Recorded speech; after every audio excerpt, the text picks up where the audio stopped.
Muy bien. Entonces, en estadística tenemos dos grandes ramas.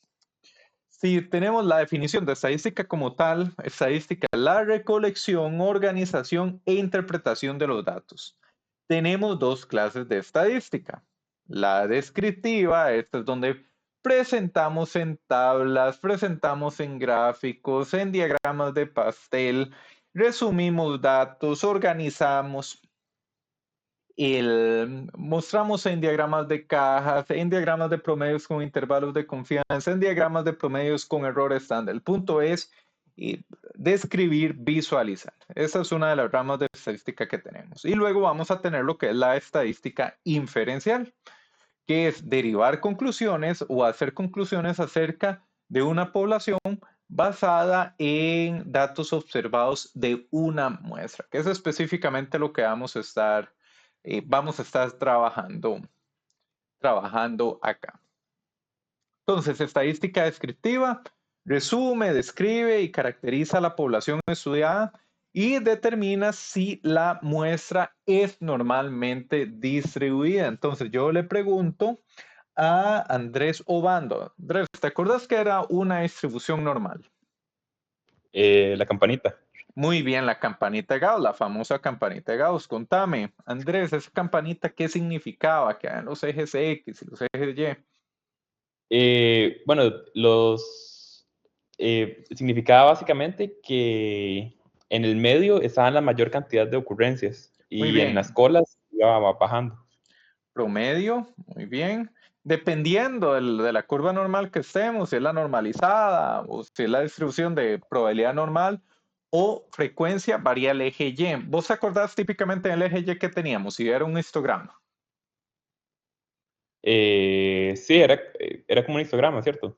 Sí, entonces, Frecuencia. frecuencia. Ah, Entonces, hay un montón de fenómenos de la vida real que se comportan de manera normal. Por ejemplo, vamos a hacer el examen y se van a graficar los resultados del examen y va a haber un promedio y la mayor cantidad pongámosle que el promedio va a ser 85 para que sea mejor.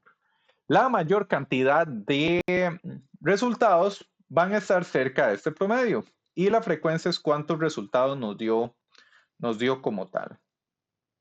Era Andrés Obando, ¿verdad? El que estaba por ahí. no soy yo.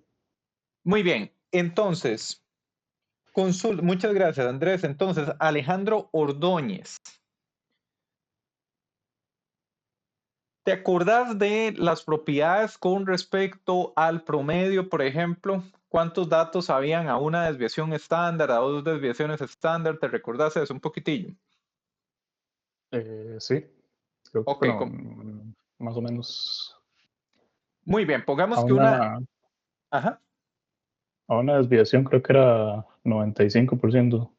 Ok, a un sigma, vamos a poner que aquí un sigma, digamos de que esto era 15, esto es 70 no puede ser 70. Un sigma es 90 y 95. Básicamente, a una desviación estándar vos tenés el 68% de los datos acá. ¿Qué quiere decir eso, estimado Alejandro? Quiere decir que si hiciste 100 exámenes, 68 personas sacaron entre 90 y 95. ¿Me seguís ahí? Sí, Ok. A dos desviaciones estándar, uno tiene el 95% de los datos. Quiere decir que de 100 personas vos tenés al 95% de los datos entre el rango de dos desviaciones estándar.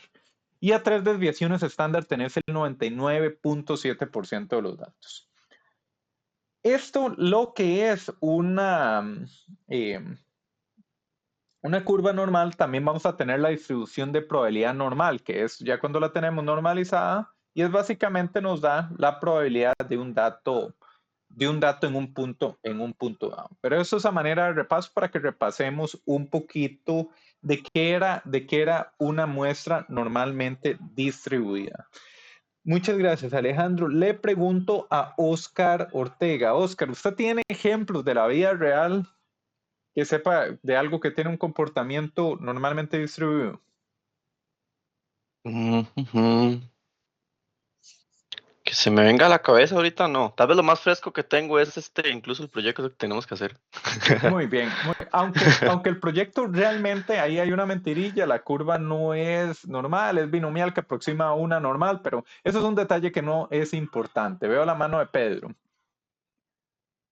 Profe, en esos ejemplos, hace poco vi, si alguno de ustedes va al gimnasio, que se fije en la máquina que es para hacer espalda, que es como acá.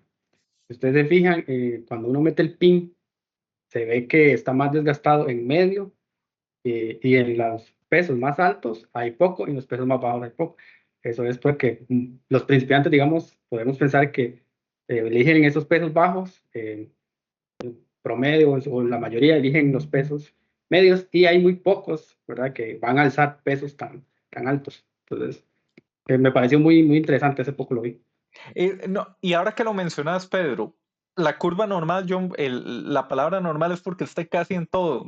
Azúcar en la sangre, Correcto. curva normal, colesterol, curva normal, falla en vehículos, curva normal. Es básico, es universal casi. Realmente es De muy... hecho, Ajá.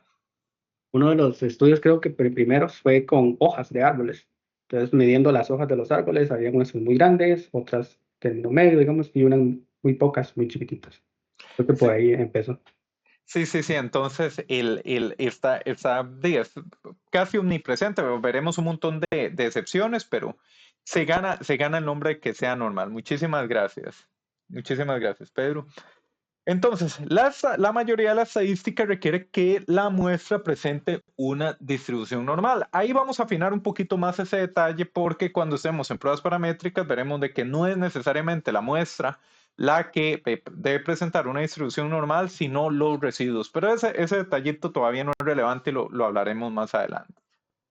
Va a determinar si podemos comparar la muestra con la población y lo desplegamos a través de tablas, gráficos, porcentajes, distribuciones de frecuencia y lo reportamos como mediciones de tendencia central.